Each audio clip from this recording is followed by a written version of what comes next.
Atë ku Shqipëria filloi të dihet.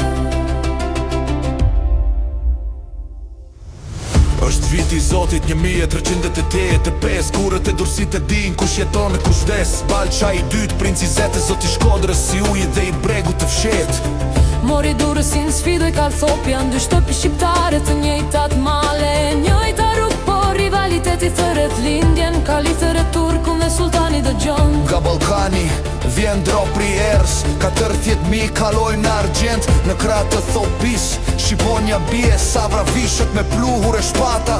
Balqa mbledh 1000, ndoshta më pak, nga durës I marshon drejt, s'kam frik nga askush, as ka vetja. Fisnikët e ti e paralojnë mërnë, mos dil në fushë të hapur, shumë armit, shumë hien ajo. Por krenaria s'dëgjon lutje, lavdia thret në gjak e në deje. Savra fusha e lushnjës, shtato përvolues, dy ushtri për bal, pluhuri s'kam pesh, harku turk këndon, heshta qahet. Balqa sulmon, tokan dizet dhe bien fisnikët, bien besnikët, djeli shuhet mi helmet e qejt, një princi vetëm kundër lindjes. Balqa vdes, I follu me I desin bret, jo vdesin bret në fushën e Savrës, mbyllit njët një epok, Shqipëria humbet pavarësin e pike, që nga I dit hap pas hapi, Hia Osman e mbuloj çdo gur, thot e mori përsëri dursin, por jo lavdin, Turku mbeti duke shkruar historin, shumë zotër u bën vasal, gazeta në Berat, në radhë si kuaj. Savra,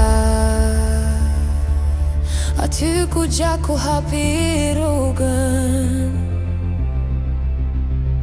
fillojnë ata e gjatë e Shqipërisë. Kujto emrat, shtëpic gjedjen, Balqa Topja, dy Shqiponja, një luft e mallkuar, s'fitoj askush veç perandoria, që hyri nga Savra dhe mbeti për një mend.